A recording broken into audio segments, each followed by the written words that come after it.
ಸುಂದರೇಶ್ ಅವರೇ ಹೇಳಿ, RSS ಬಗ್ಗೆ ನಿಮಗೆ ಏನ್ ಗೊತ್ತು? ಕಚೇರಿಯಲ್ಲಿ ಇದೆಲ್ಲ ಆಮೇಲೆ ಪ್ರಶ್ನೆ ಕೇಳ್ತೀನಿ. ಏನ್ ಗೊತ್ತು ನಿಮ್ಗೆ RSS ಬಗ್ಗೆ? ನನ್ನ ಕುಟುಂಬ, ಇಡೀ ನನ್ನ ಕುಟುಂಬ RSS ಗೋಸ್ಕರ ತ್ಯಾಗ ಮಾಡಿ ಬಂದಂತದ್ದು. ನಮ್ಮ ತ್ಯಾಗ ಹೋರಾಟ ರೀ. ಏನ್ ತ್ಯಾಗ ಅಂದ್ರೆ ಏನ್ ತ್ಯಾಗ ಅಂದ್ರೆ ಯಾವ ಹೋರಾಟ, ಯಾವ್ದ್ರಲ್ಲಿ ಭಾಗಿಯಾಗಿದ್ದೀರಿ? ಎಲ್ಲವೂ ಅಂದ್ರೆ ಉತ್ತರ ಅದನ್ನೇ ಕೊಡಿ ಸರ್. RSS ಗೆ ಹುಟ್ಟಿದ್ರ ನೀವು? ಒಂದ್ ಸೆಕೆಂಡ್, ನಾನು ಹುಟ್ಟಿದ್ರೆ ಬಾಯಿ ಮಾತಾಡ್ಬೇಡ. ಹುಟ್ಟಿದ್ರ ಯಾವ ಮಾತಾಡ್ತೀರಿ? ಕರೆಕ್ಟ್ ಮಾತಾಡ್ಬೇಕು. ಅವೆಲ್ಲ ಬೇಡ. ನೀವು ಹುಟ್ಟಿದ್ರ ಹುಟ್ಟಿಲ್ಲ ಅಂತ ನೀವು ಹುಟ್ಟಿಲ್ಲ ಅವೆಲ್ಲ ಮಾತಾಡಕ್ ಹೋಗ್ಬೇಡಿ. ಈ ತರ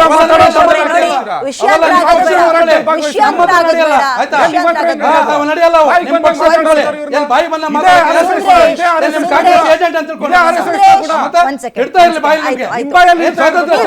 ನೀವ್ ಹೇಳಿ. ಆಗ್ಲಿಂದಲೂ ಹೇಳ್ತಾ ಇದ್ದೀರಿ ಗೋಡ್ಸೆಗೂ RSSಗೂ ಎಲ್ಲಿಂದ ಲಿಂಕ್ ಯಾಕೆ ತರ್ತಾ ಇದೀರಾ ಅಂತ ನನಗೆ ಅರ್ಥ ಆಗ್ತಾ ಇಲ್ಲ.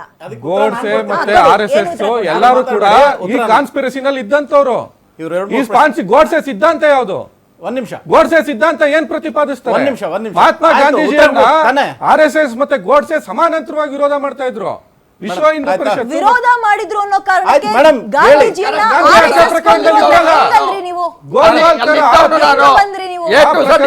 ಆರೋಪಿಗಳು ಯಾರ್ಯಾರು ತೆಗೆದು ನೋಡಿ ಮೇಡಮ್. ಆರೋಪಿಗಳು ಹೇಳ ಅಂಶಗಳು ನಿಮಗೆ ಮಹಾತ್ಮ ಗಾಂಧೀಜಿ ಅವ್ರ ಟ್ರಯಲ್ ಇದೆಯಲ್ಲ, ಟ್ರಯಲ್ ತೆಗೆದು ನೋಡಿ ಯಾರ್ಯಾರು RSS ಮತ್ತೆ ಗಾಂಧಿ ಹತ್ಯೆಯಲ್ಲಿ RSS ನ ಪಾತ್ರ ಇವ್ರು ಹೇಳಿದ್ರು. ಇವ್ರಿಗೆ ಗೊತ್ತಿಲ್ಲ ಅನ್ಸುತ್ತೆ, ಮಾಹಿತಿ ಇಲ್ಲ ಅನ್ಸುತ್ತೆ. ಇಂದಿರಾ ಗಾಂಧಿ ಅವರು ಇದ್ದಾಗ, ಇಂದಿರಾ ಗಾಂಧಿ ಅವರು ಕಾಂಗ್ರೆಸ್ ಪಕ್ಷದ ಪ್ರಧಾನಮಂತ್ರಿಗಳು ಅಲ್ವಾ?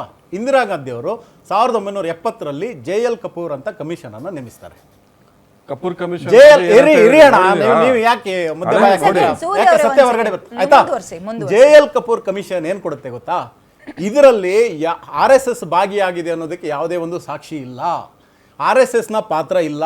ಆಯ್ತು, RSS ನ ಯಾವುದಾದ್ರೂ ಕಾರ್ಯಕರ್ತ ಭಾಗಿಯಾಗಿದ್ದಾನೆ ಅಂತ ಹೇಳೋದಕ್ಕೂ ಕೂಡ ಯಾವುದೇ ಒಂಚೂರು ಎವಿಡೆನ್ಸ್ ಇಲ್ಲ ಅಂತ ಹೇಳ್ಕೊಂಡು ಕೊಡುತ್ತೆ JL ಕಪೂರ್.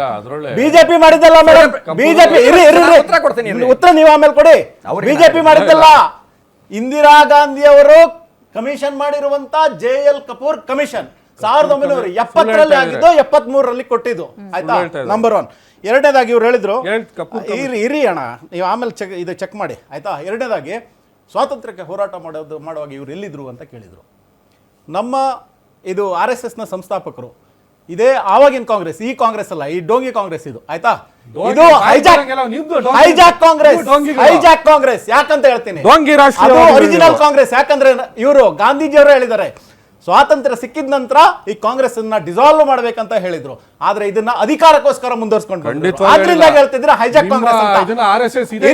ಆಮೇಲೆ ಮಾತಾಡೋದು ನಾನು ಸುಮ್ಮನೆ ಗಲಾಟೆ ಮಾಡ್ಕೊಂಡು ಹೋಗೋದಾದ್ರೆ ಮಾಡ್ಕೊಳ್ಳೋಣ ಬಿಡಿ, ನನಗೂ ಆಯ್ತಾ. ಇದೇ ನಮ್ಮ RSS ನ ಸಂಸ್ಥಾಪಕರು ನಾಗಪುರದ ಜನರಲ್ ಸೆಕ್ರೆಟರಿ ಆಗಿದ್ರು ಆ ಕಾಂಗ್ರೆಸ್ನಲ್ಲಿ. ಆನಂತರ ಆ ಕಾಂಗ್ರೆಸ್ ಅನ್ನ ತೊರೆದು ಬಂದು ರಾಷ್ಟ್ರೀಯ ಸ್ವಯಂ ಸೇವಕ ಸಂಘವನ್ನ, ಯಾಕಂದ್ರೆ ನಮ್ಮಲ್ಲಿ ಆವಾಗ ಏನಂದ್ರೆ ಇವಾಗೇನು ಅಪೀಸ್ಮೆಂಟ್ ಮಾಡ್ತಿದಾರಲ್ಲ ಓಲೈಕೆ, ಆ ಓಲೈಕೆ ಜಾಸ್ತಿ ಆಗ್ತಿದೆ ಅಂತ ಹೇಳಿ ಹೊರಗಡೆ ಬಂದು ನಮ್ಮ ದೇಶಭಕ್ತಿಗೋಸ್ಕರ ಒಂದು ಸಂಘಟನೆ ಮಾಡಬೇಕು ಅಂತ ಹೇಳ್ಕೊಂಡು RSS ಅನ್ನ ಸ್ಥಾಪನೆ ಮಾಡ್ತಾರೆ. ಅಷ್ಟೇ ಅಲ್ಲ, ಇವರು ಭಾರತೀಯ ಜನತಾ ಜನಸಂಘವನ್ನ ಸ್ಥಾಪಿಸಿದಂಥ ಶ್ಯಾಮಾ ಪ್ರಸಾದ್ ಮುಖರ್ಜಿ ಅವರು ಅದೇ ನೆಹರು ಅವರ ಕ್ಯಾಬಿನೆಟ್ ಅಲ್ಲಿ ಮಂತ್ರಿ ಆಗಿದ್ದವರು ಆಯ್ತಾ. ಎಲ್ಲಾ ಪಾರ್ಟಿಯವರು ಮಂತ್ರಿಗಳು, ಅದೇ ಒರಿಜಿನಲ್ ಕಾಂಗ್ರೆಸ್, ಅದೇ ಒರಿಜಿನಲ್ ಕಾಂಗ್ರೆಸ್ ಭಾರತ ದೇಶದ ಒಂದು ಪ್ರತೀಕ. ಕಾಂಗ್ರೆಸ್ ಹೈಜಾಕ್ ಕಾಂಗ್ರೆಸ್ ಅಂತ ಹೇಳ್ತಾರೆ. ಅದಕ್ಕೆ ನಾನು ಬೇರೆ ಪಕ್ಷದವ್ರನ್ನ ಹೈಜಾಕ್ ಮಾಡ್ಕೊಂಡು ಹೋಗ್ತಿರಲ್ಲ, ಬೇರೆ ಪಕ್ಷದವ್ರನ್ನ ಅದು ಒರಿಜಿನಲ್ ಕಾಂಗ್ರೆಸ್. RSS ಅಂದ್ರೆ ಅಷ್ಟೇ ಉರ್ದು ಬೀಳ್ತಾ ಇದ್ದೀರಲ್ಲ ಈಗಿನ ಕಾಂಗ್ರೆಸ್. 1 ಸೆಕೆಂಡ್ ಸರ್, ಇವಾಗ ಸ್ವಾತಂತ್ರ್ಯ ಹೋರಾಟ ಇರಿ, ಚೀನಾ ವಿರುದ್ಧ ಯುದ್ಧ ಆದಾಗ 63 ಅಲ್ಲಿ ಸ್ವಾತಂತ್ರ್ಯ ಹೋರಾಟ ತಮ್ಮನ್ನೇ ಜಾಗೀರ್ ತರ ಮಾಡ್ತಾರಲ್ಲ, ಗಾಂಧಿ ಅಲ್ಲ ಸಾರಿ ನೆಹರು ಫ್ಯಾಮಿಲಿಯ ಜಾಗೀರ್ ತರ ಮಾಡ್ತಾರಲ್ಲ. ಆವಾಗ ಈ ದೇಶದ ಸ್ವಾತಂತ್ರ್ಯ ಅದರಲ್ಲಿ ನನ್ನ ತಾತ ಇರ್ಬೋದು, ಇವರ ತಾತ ಇರ್ಬೋದು, ಅವರ ತಾತ ಇದ್ರು, ಇವರ ತಾತ ಇದ್ರು, ನಿಮ್ಮ ತಾತ ಇದ್ರು. ಸರಿ ಸರಿ ಆಯ್ತು ಬಿಡಿ ಬಿಡಿ,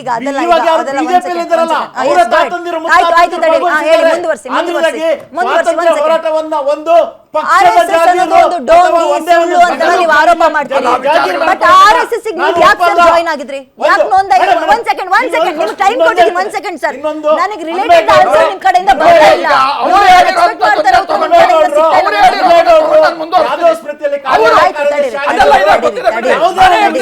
ಗಲಾಟೆ ಮಾಡ್ಕೊಂಡು ಹೊರಗಡೆ ಬಂದ್ರು. ಬೇಕಾಬಿಟ್ಟು RSS ನ ಬೈಯೋದನ್ನ ನಾನು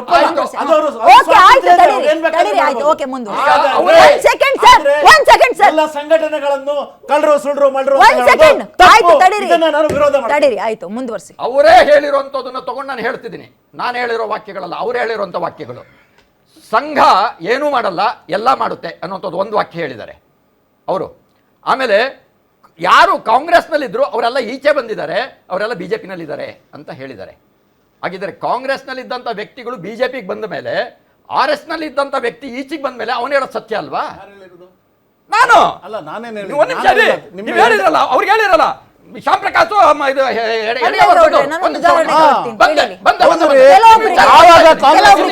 ಸಂಗತಿ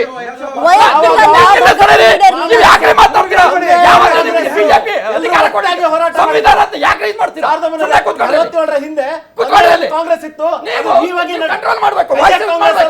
ಆ ಕಾಂಗ್ರೆಸ್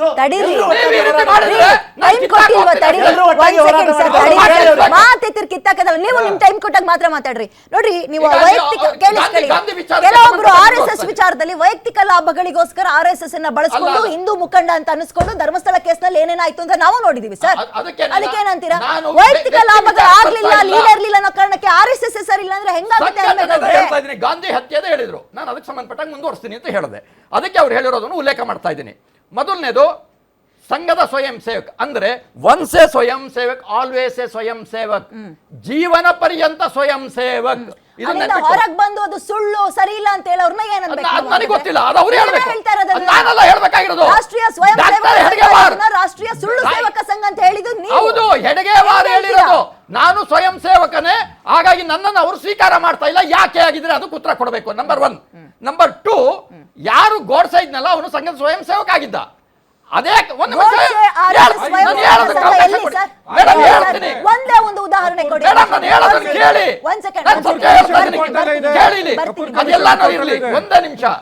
ಈ ಏನು ಗುರೂಜಿ ಅವರು ಬೇರೆ ಬೇರೆ ಅವರಲ್ಲ, ಅವರ ಜೊತೆಯಲ್ಲಿ ಇದ್ರು ಅಂತ ಯಾಕೆ ಗೊತ್ತಾಗುತ್ತೆ ಅಂತ ಹೇಳಿದ್ರೆ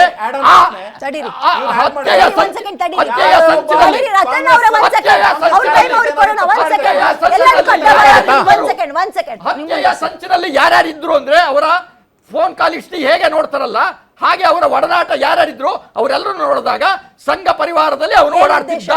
ಏನು ಉದ್ದೇಶ? ಅದು ಹತ್ಯೆ ಮಾಡುವಂತ ಉದ್ದೇಶ ಇತ್ತು. ಯಾಕೆ ಅಂತ ಹೇಳಿದ್ರೆ ಹಿಂದೂ ಮುಸ್ಲಿಂ ಅನ್ನೋ ವಿಚಾರವನ್ನ ತಗೊಂಡು ಗೋಡ್ಸೆ ಹೇಳಿದಾನೆ.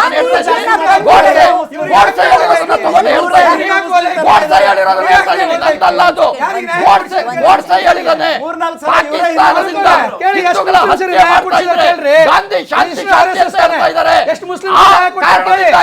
ನಾನು ಗಾಂಧಿ ಹೇಳಿ ನನ್ನ ಚಿತಾಭಸ್ಮವನ್ನ ಯಾವತ್ತು ಸಿಂಧಾ ನದಿ ಭಾರತ ಕರೆಯಿತೋ ಅವತ್ತು ವಿಸರ್ಜನೆ ಮಾಡಿ ಅಂತ ಹೇಳಿದಾನೆ.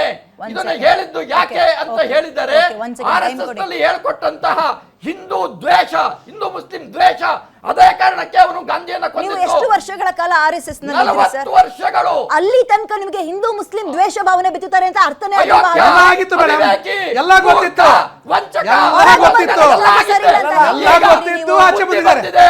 ಈಗ ಬುದ್ಧಿ ಬಂದಿದೆ. ಯಾಕ ಬುದ್ಧಿ ಬಂದಿದೆ ಅಂತ ಹೇಳಿದರೆ ಈಗ ಬಂದಿದೆ. ಅನೇಕ ವಿಚಾರಗಳನ್ನ ಹೇಳಿದ್ನಲ್ಲ, ಒಂದರ ವೈಯಕ್ತಿಕ ಲಾಭಗಳು ನಾನೇನು ಪಡ್ಕೊಂಡಿಲ್ಲ. ಗೌಡ್ರು ಅಂತ ಹೇಳ್ತಾ ಇಲ್ಲ, ಇತ್ತೀಚಿನದು ಬಹಳ ಹೊಸದನ್ನು ನಾನು ಹೇಳ್ತೀನಿ. ಧರ್ಮಸ್ಥಳ ಕೇಸ್ನಲ್ಲಿ ಏನಾಯ್ತು ಲಾಭ ಮಾಡ್ಕೊಳ್ತಾರೆ ಯಾರ ಜೊತೆ ಇದ್ದಾರೆ?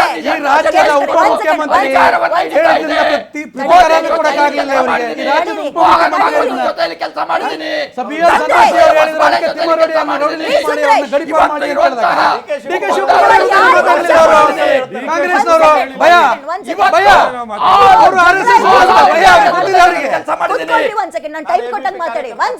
ರತನ್ ಪೂಜಾರಿ ಅವರೇ, ನೀವು ಅಷ್ಟೇ ತುಂಬಾ ಡೆಕೋರಮ್ ಹಾಳು ಮಾಡ್ತಾ ಇದ್ದೀರಾ ಇಬ್ರು ಕೂತ್ಕೊಂಡು. ಜನರಿಗೆ ಹೇಳ್ಬೇಕು ಅಂತ ನಿಮ್ಮನ್ನ ಕರ್ಸಿರೋದು, ನೀವೇ ಕೂತ್ಕೊಂಡು ಅಲ್ಲಿ ಇದನ್ನ ಹಾಳು ಮಾಡಿ ಅಂತಲ್ಲ, ಮುಂದುವರ್ಸಿ ನೀವು. ಅಲ್ಲ ಸರ್, ನಾನು ಎಕ್ಸಾಂಪಲ್ ಹೇಳಿದ್ನಲ್ಲ, ವೈಯಕ್ತಿಕ ಲಾಭಗಳು ಈಡೇರಿಲ್ಲ ಅಂದಾಗ ಅಲ್ಲಿಂದ ಹೊರಗೆ ಬಂದು ಅದು ಸರಿ ಇಲ್ಲ ಅಂದ್ರೆ ಹೆಂಗಾಗುತ್ತೆ? ನಾನು ಹನುಮೇಗೌಡ್ರನ್ನ ಹೇಳ್ತಾ ಇಲ್ಲ, ಇತ್ತೀಚೆಗೆ SIT ಏನ್ ಹೇಳ್ತು ಅನ್ನೋದು ನಿಮ್ ಗಮನಕ್ಕೆ ಬರ್ತಾ ಇದೆ. ಅಲ್ಲಿ ತನಕ RSS ಇದ್ದಂತವ್ರು ಹಿಂದೂ ಮುಖಂಡ ಅಂತ ಅನ್ಸ್ಕೊಂಡವ್ರು ಆ ಕೇಸ್ ನಲ್ಲಿ ಯಾರ ಪರ ನಿಂತಿದ್ದಾರೆ, ಯಾರ ಜೊತೆ ನಿಂತಿದ್ದಾರೆ, ಯಾಕೆ ನಿಂತಿದ್ದಾರೆ ಅನ್ನೋದು ಪ್ರೂವ್ ಆಯ್ತಲ್ಲ ಸರ್. ತಿಮರೋಡಿ ಬಗ್ಗೆ ಏನ್ ಹೇಳ್ತೀರಾ? ಯಾರು ತಿಮರೋಡಿ?